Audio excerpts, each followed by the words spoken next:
Depuis son invention par Eugène Poubelle en 1883, ce récipient est progressivement rempli par des déchets en plastique non recyclables qui sont collectés et emmenés dans des centres d'incinération.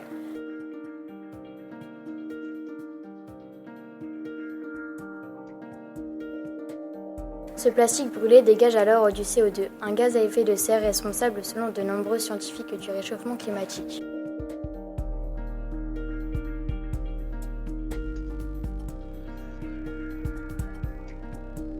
Afin de comprendre comment on pourrait lutter contre ce phénomène, nous sommes allés à Leroy Merlin pour comprendre comment on pouvait limiter la consommation d'énergie d'une maison en utilisant des matériaux isolants.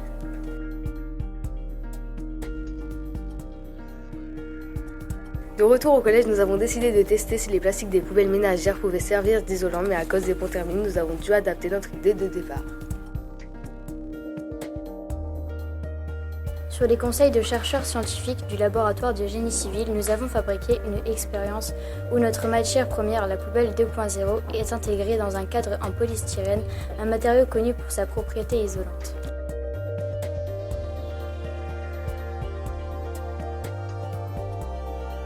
À l'intérieur de ce cadre, nous avons posé les déchets plastiques, puis les déchets déchiquetés et enfin les déchets broyés fournis par l'entreprise Artois Plastique.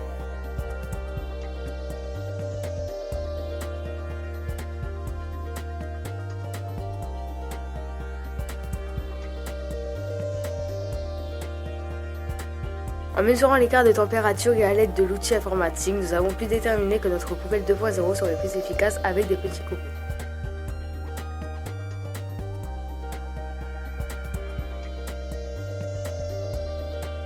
Nous sommes ensuite allés à la faculté des sciences appliquées de Béthune où nous avons pu prendre des cours sur la thermique de bâtiments.